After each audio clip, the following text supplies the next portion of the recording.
reaction or the lack of it pertaining to comments made about Sanatan Dharma. But this is, of course, in a separate category of statements altogether, where he speaks of tearing somebody to pieces. How does the BJP plan to approach this legally? Do you plan to initiate some kind of a complaint after this comment has been made? We discussed with the state president yesterday, so he has told us to go legally and approach the High Court. So our legal department will be doing it.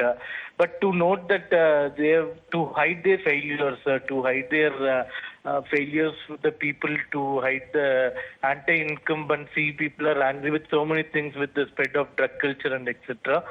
And today, Jafar Sadiq, a DMK leader, has been caught and is being investigated by the NCB for all the wrongdoings. So just to divert the news cycle, it is known that DMK will keep doing such tactics so that the main news of Jafar Sadiq gets hidden.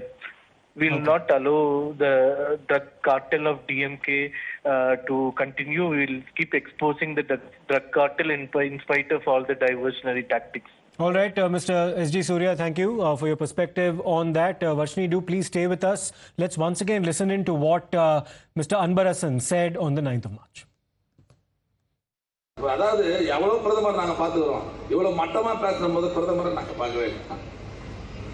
ஓய்ச்சிருவா Napoleon சொன்னார கொஞ்சம் சொல்றது கேட்டுக்க.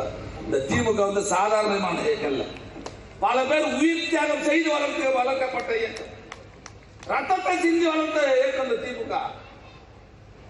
யாரோ ஒழிக்கிறேன்னு சொன்னான், அவன் தான் ஒழிஞ்சு போயிடானே தவிர இந்த இயக்கம் கம்பீரமாக நிற்கும். நான் போய் சொல்றேன், எல்லாம் வேற எங்கன்னா போய் பாரு.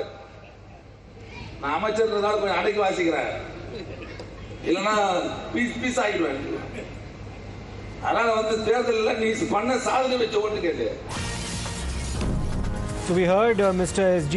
S.D. Surya from the state of Tamil Nadu, who belongs to the BJP, speaking about the BJP's response to what the DMK Mantri said. Let's also hear it now from Mr. Shehzad Poonawalla, the national spokesperson of the BJP as well, clearly expressing outrage over the statements made by Mr. Anbarasan. Udayanidhi Stalin from DMK wants to eradicate Sanatan Dharma. The High Court and the Supreme Court have called him out. But now, instead of apologizing, the DMK minister in the same government says that he will tear apart Prime Minister Modi.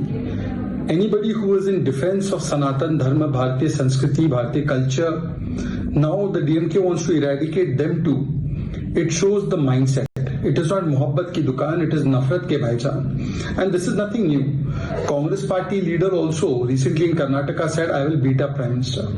More than 90 times they have abused the Prime Minister on his caste, on his Garib background, on his Chaiwala Prashtbhumi, on his parents, on his Parivar. They have called him Ganguteli, Bhasmasur, Neech, all kinds of bad words. And now they want to finish him off. He is the one who is saying that he will not allow any party to talk about eradication of Sanatan. This is the hatred they have for Sanatan and Hindu.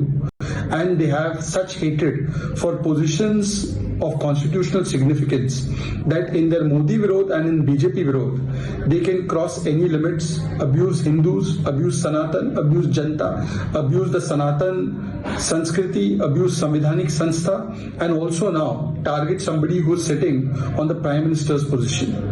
Is this Mohabbat ki dukaan or it is Nafrat ke bhaijaan? Well, Varshini, coming back to you, you heard what both representatives of the BJP had to say. What the BJP has also been saying is that the Prime Minister's visits to the state of Tamil Nadu have been acquiring a lot of traction. The BJP is likely to increase its vote share in the coming Lok Sabha election by several proportions. At least that's the BJP's claim, which is why the DMK is getting jittery. That's their allegation. And they're rationalizing these developments by claiming that the DMK is responding in such a manner because they're desperate and they're also anxious about how well the BJP might perform.